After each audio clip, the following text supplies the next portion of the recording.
తాతగారు ఏంటి తాత, పంచాయతీ ఎలక్షన్స్ రాబోతున్నాయి, మున్సిపల్ ఎలక్షన్స్ రాబోతున్నాయి.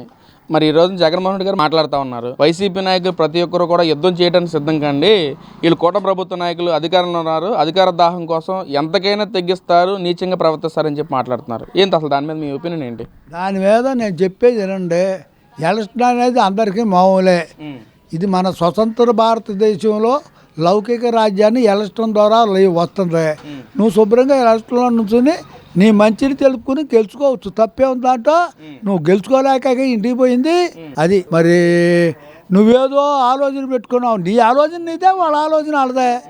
వాళ్ళు సమిష్టిగా అందరికీ శుభ్రంగా చేయాలని ముంబడి ప్రభుత్వం శుభ్రంగా చేయాలన్న ఆలోచనలోనే ఉన్నారు. వాటికి నువ్వేదన్నా వచ్చి గెలుచుకున్నావు అనే ఉద్దేశం ఉండి వాళ్ళ విభాగాలు చూపెట్టి గెలుచుకుంటే తప్పే ఉంది. మేము మాట్లాడతాకిలేదుగా, అది జనం నాడిగా. ఇక్కడ 3 ఏళ్ల పాలనలో చంద్రబాబు నాయుడు గారు పప్పు బెల్లం లాగా భూములు మొత్తం తన బినామీలు కట్టబెట్టేస్తా ఉన్నాడు. జగన్ కంటే 3 ఇంతలు ఇస్తా అన్నాడు సంక్షేమ పథకాలు, అసలు ఒక్కడు కూడా లేదు. సూపర్ 6 లేదు, సూపర్ 7 లేదు. గతంలో నేను పలావ్ పెడతాంటే చంద్రబాబు నాయుడు బిర్యానీ పెడతాడు, ఇప్పుడు బిర్యానీ లేదు, పలావ్ లేదు. ప్రజలందరూ చంద్రబాబుని గద్దె దింపడానికి సిద్ధంగా ఉన్నారు, కూటమి ప్రభుత్వ నాయకులని అని జగన్మోహన్ రెడ్డి గారు మాట్లాడుతున్నారు. అదేంటి అంత వ్యతిరేకత ఉంది తాత? చెప్పేది విన్నారా?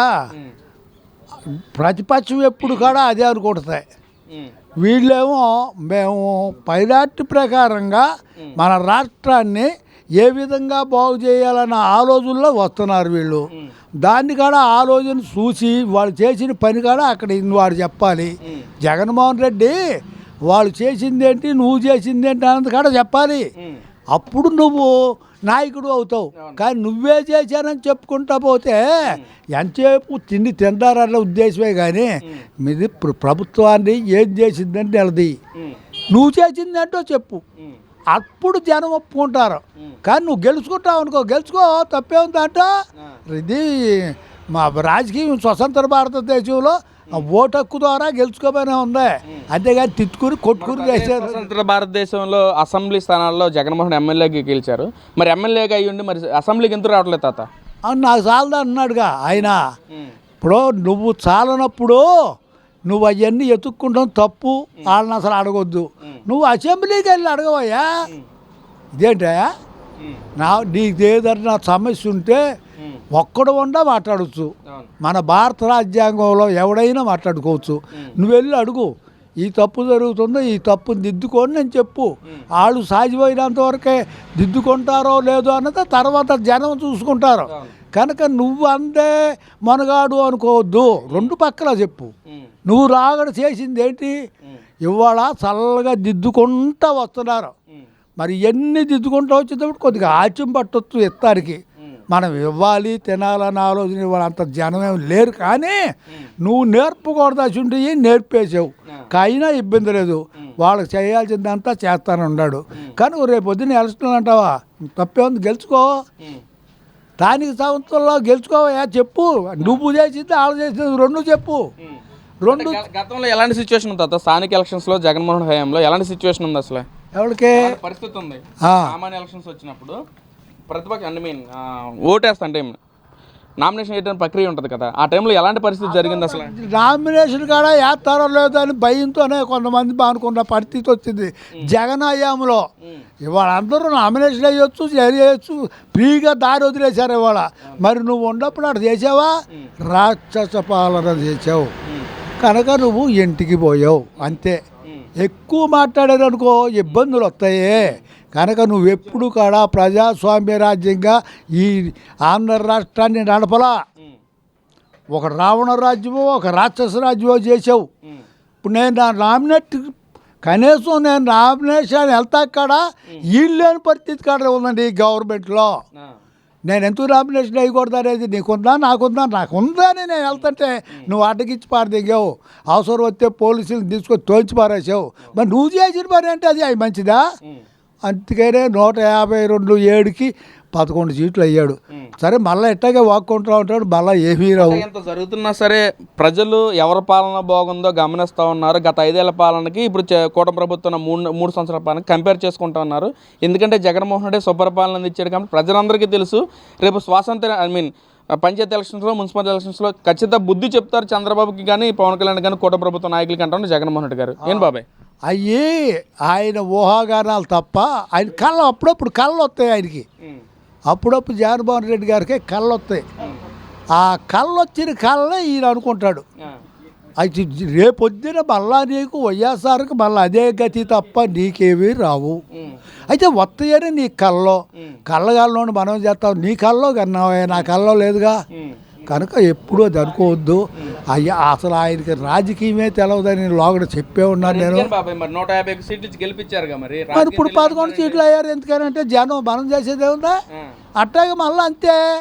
కూటమి ప్రభుత్వానికి వస్తాయో రావు అనేది రేపు పొద్దున్న చూసుకోమని తప్పే ఉందంట. లెక్కేసుకోమని మళ్ళా. కనుక ఇటువంటి మాటలు అవి మంచివి కాదు. అసలు జగన్మోహన్ రెడ్డి అటువంటి మాట్లాడబట్టే వెనకపోయింది. నువ్వు అనుకుంటే చంద్రబాబు నాయుడు మీద అవిశ్వాసం వచ్చిందంటే రాష్ట్రంలో. ఇక్కడ ఒకటి ఉందేంటంటే ఐపీఎస్లు ఉన్నారు, ఐఏఎస్లు ఉన్నారు, మంచి తెలివైన జాతులు, కౌంట్లు, ప్రేమలు ఉన్నారు. కనుక మేధావులు ఉన్నారు అన్ని కులాల్లో. వీళ్ళందరూ ఆలోచించి ఓటు చేసేవాళ్ళు. కానీ వాళ్ళందరూ ఓట్లు కానీ నీ ఓట్లు నా ఓట్లు కదా అక్కడ చెల్లేది. 40% లోగడ ఉంది పోయింది. ఇప్పుడు 10 పోయిందిగా, ఇంకెక్కడ ఉంది నీకు? పెరిగింది మాకు. జగన్మోహన్ రెడ్డి ఎక్కడ వచ్చినా సరే తండోపు జనం వస్తున్నారు. అందుకే ఇంకా పెరిగింది పర్సంటేజ్ అంటున్నారు. అవును, నువ్వు గెలుచుకోవే, తప్పే ఉంది. నువ్వు కళ్ళగాని మాట్లాడొద్దు. రేపొద్దున గెలుచుకుని మాట్లాడు. గెలుచుకునే 11 సీట్లకు వచ్చావు. అట్టగే అలాంటి జగన్మోహన్ రెడ్డి కళ్ళ కర్మక ఆ కళ్ళ మానుకుని రాష్ట్రాన్ని బాగు చేసే దాంట్లో అందరూ కాడ ఐక్యత భావంతో ఉండి మీరు రాష్ట్రాన్ని పనిచేసుకుంటూ మా బోటోడికి అవసరం. కనుక మీరు ఒకటి మీద ఒకటి చెప్పుకుని రాష్ట్రాన్ని చెడదెగ్గొద్దు.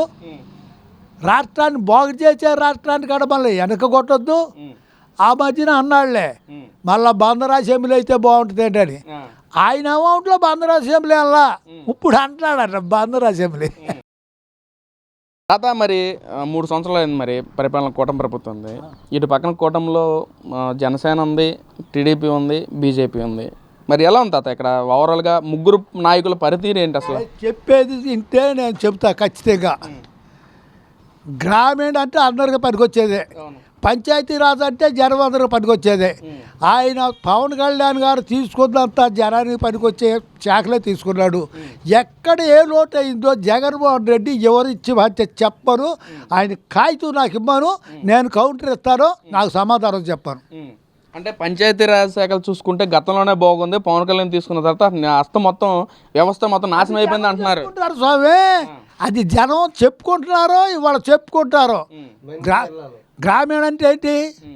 అంతా ఆడితే పంచాయతీరాజ్ శాఖ ఏంటి? జనం అంతా పనే. ఈ జనం అంతా దాని గురించి ఏం చెప్పుకుంటున్నారు అనేది ఒక తడవ ఆయన విజిలెన్స్ చేసుకోమని. అంటే మేము ఉన్నప్పుడు గ్రామ సచివాలయాలు తీసుకొచ్చాము, దాని ద్వారా ఎంతోమంది ఉపాధి కల్పించాము దానివల్ల అంటున్నారు. ఆ గ్రామ సచివాలయం తీసుకొచ్చాడండి. ఒక్కో దొడ్డికి 100 మంది ఎరుగుతున్నారు. అంత తప్పేమీ లేదు. ఎందుకు గ్రామ సచివాలయం?